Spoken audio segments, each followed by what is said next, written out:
Okay, folks, get ready for back-to-back horseplay reviews. You're going to hate me when I show you what we're going to be reviewing. Two horse-themed movies. Back-to-back reviews. We're going to be reviewing the most recent now, and then later on, when I'm done watching it, we'll review the earlier of the two films. This movie is a childhood classic, executive produced by Francis Ford Coppola, 1979. I can remember watching a VHS copy of this a ton of times growing up. The Black Stallion. This movie is directed by Carroll Ballard in their directorial debut. Director Ballard was known primarily as a documentarian, and he made his feature film debut with this picture. I looked up his bio. He only really did 6 feature-length films besides his documentaries. I have watched one of his other movies, and I have it on the shelf somewhere. He also did a movie that I grew up watching in the 90s all the time at my friend's house. They had a VHS copy, Fly Away Home. So we're going to first discuss this Mickey Rooney starring movie, and then watch another Mickey Rooney starring movie, which kind of ties into this movie a little bit. National Velvet. We got 2 horseplay films here. And I've never seen this movie before in my life. This I've watched a lot of times, and I wanted to see if it held up. And this is the golden age of DVDs with a much sturdier box and booklet. My favorite era of DVDs is the early 2000s, late 90s when they first came out. Hour and 57-minute runtime on this picture. It came out in 1979. Huge shout out to my in-laws. That is the year they were married, if I'm not mistaken.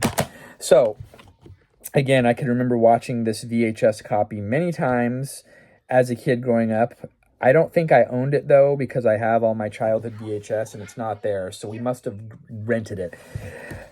This movie has cinematography by Caleb Deschanel, none other than Zooey Deschanel's father. He is an excellent cinematographer. I've reviewed some other films in which he did the cinematography, and it's beautiful. Overall, this movie, which is an American zoetrope picture, executive produced by Francis Ford Coppola, it is amazing. It is a true classic, and it holds up very well. It is based off of an adaptation of the 1941 children's novel of the same name. If you want to check out the book, it was written by a guy named Walter Farley, and they bumped up the film to be in 1946, and to me it does have a very period film, even though it was made in the late 70s. The part that sticks out to me most is the beginning scene where him and the boy and his father, Kelly Reno, he's the child actor. This is pretty much his only real role. It's his film debut. Him and his father are on a steamer in North Africa and on a ship called the Drake, and something happens. It sinks. There's an explosion. It sinks during a storm. That 1930s steamer, totally fabricated. They made a huge set, tried to be as accurate as they could from a 1920s and 30s ocean liner, and I would have never have known that until I did my research. I would have assumed that they shot that on a real ship, but nope. It was all movie magic. So it starts off with the ship sinking, and the child actor Kelly Reno and this Black Stallion, this Arabian horse, are stranded on an island, and then they get rescued and go back to the States, and that's where the real story unfolds. It is tied into this movie because this is also a horse race movie.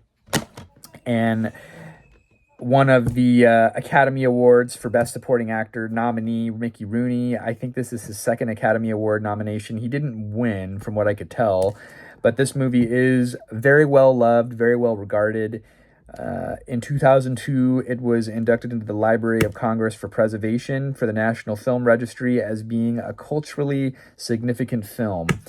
And interestingly enough, Rooney didn't get a lot of main roles after World War II, and he was of age. He was only 5'2", an inch shorter than my beloved wife, who I wish was here with me, but she's busy with my child. And here I am, held up in my bunker as resentment grows. $2.7 million production budget. This movie went on to gross $37.8 million at the box office. It was a success. Original soundtrack by Francis Ford Coppola's father, Carmine. Very interesting. And what else do I want to add? Samuel, did you watch any of this movie at all? where the boy and the horse were shipwrecked on an island? Oh yeah, I watched that movie. So what did you think about this movie? Did you have a favorite part, or what did you think overall about the Black Stallion? I don't know. I think it was kind of good, but I rated this like a 3 out of 5. Okay, see, maybe a younger audience. And I find that a lot of times the older movies are lost on a younger audience. This movie has a 7.4 out of 10 critic average on IMDb. The critic average. I just don't understand how it can be good. What is it that you thought it was kind of boring? The first part where they were crashed on an island, and then the part where we was chasing it. Yeah. That was where it started to get good. Oh, when he was like doing the horse races? Yeah. Yeah. And that's the pinnacle of the film. It's about that wild stallion and the boy forging a relationship, and he becomes this world-class horse on the horse track. The movie has a 91% critic average for Rotten Tomato. Audience average is slightly lower with over 25,000 people submitting their reviews.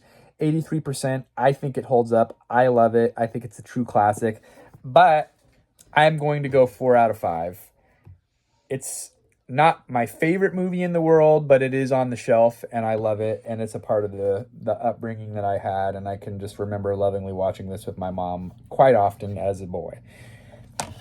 We're from a different generation. I grew up in the 90s. This guy grew up in the teens and the 20s of the 21st century, where they're used to their instant digital technology, and you had to search the video rentals or the Saturday television matinee on the TV Guide to find a movie like this worth watching. So you have so much easier instant entertainment now for my sons. I don't even care because I have so many DVDs. I don't care about that. What would you say you would like? What would I say I would like? Yeah. There's grown-ups movies that I do. There's grown-ups movies that I do like, but if the first part wasn't so boring, I'd like it more. I'll tell you, that special effects of that ship sinking in the beginning when I was a kid was top-notch, and to me it still holds up. Thanks for watching, folks. We'll see you next time.